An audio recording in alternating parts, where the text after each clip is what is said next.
시청자 여러분 안녕하십니까? 시사칼럼 김동석입니다. 여러분, 워싱턴이 다른 나라 정부의 영향력 안에 들어가고 있음을 지적하는 기사가요, 지난 일요일자 뉴욕타임즈에 났습니다. 그것도 장장 3개면에 걸쳐서 썼습니다. 여러분, 뉴욕타임즈 이 정도 기사면요, 적어도 3명의 기자가 일주일 이상을 추적해야 쓸 수 있는 분석 기사입니다. 시청자 여러분, 뉴욕타임즈나 혹은 워싱턴포스트가 이렇게 근거를 제시하면서 아주 강하게 지적하면 그런 건 민감하게 작동되기 마련입니다. 이어서 여타의 여론이 주목하게 되고요. 그러면 미국의 제도권이 이 사안을 팔로우업하는 것이 아주 관행적인 작동 방식입니다. 이번 뉴욕타임즈 기사에선 외교 정책에 관해서만 도마 위에 올렸습니다. 다른 나라의 정부에 고용된 로비스트들을 억제시켰더니만 이제는 각국의 정부가 의회 다음으로 워싱턴 외교 정책에 민감한 영향력을 행사하는 싱크탱크를 겨냥해서 직접적인 로비를 하고 있다는 그런 지적입니다.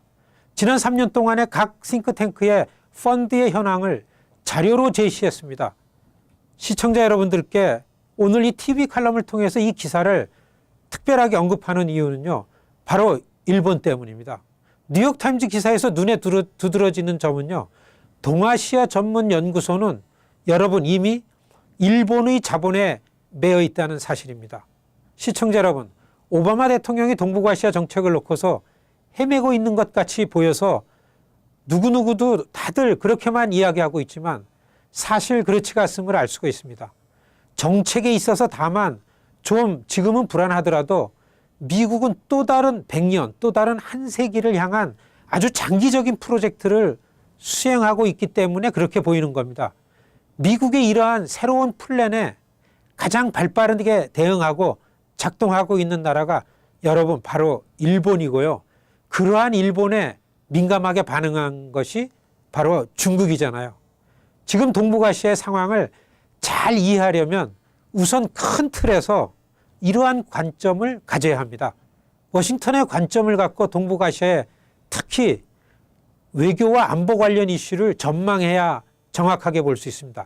결론은 이미 미국과 일본의 합작품을 축으로 그 장기적인 정책이 완성 단계에 있다는 그런 일입니다. 일본 아베 권력의 헌법 개정이요, 집단 자위권, 그리고 적극적 평화주의, 이러한 것들이 바로 그것입니다. 일본의 이러한 흐름을 주도하는 동력의 진원지가요, 여러분 일본 도쿄가 아니고 바로 워싱턴이라는 사실을 우리가 알아야 합니다. 오늘 이 칼럼에서 일본을 지나치게 자주 언급하는 원인이 바로 이겁니다. 시청자 여러분, 그래서 저는 이와 같은 상황을 우려해서요, 정말로 자주 이렇게 언급을 합니다. 여러분, 올 가을에 미군 모자를 쓴 일본인들을 한국의 동두천에서 만나게 될지도 모릅니다.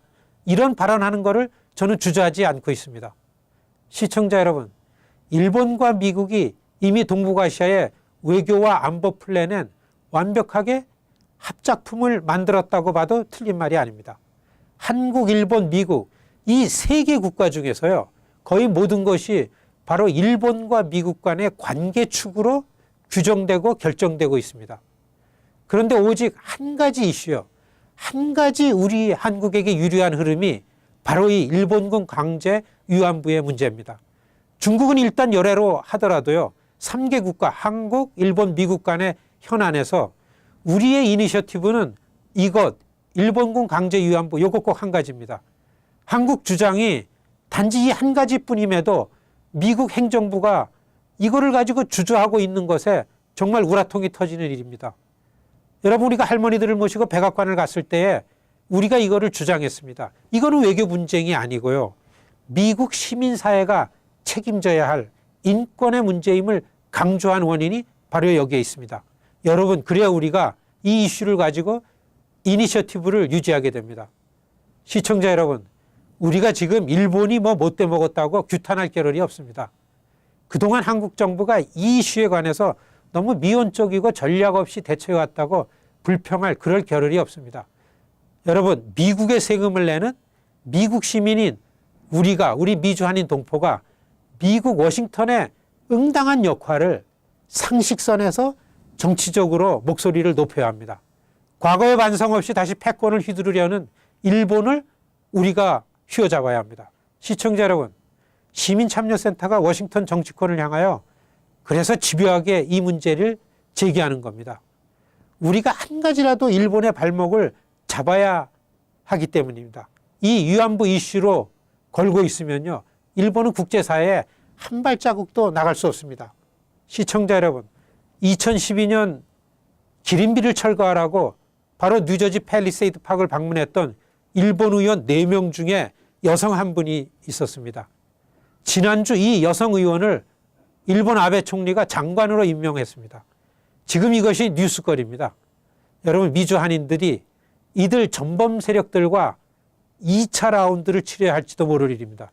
미국 내 한인들이라도 정신 바짝 이렇게 깨어 있어야 할 일입니다. 여러분 감사합니다.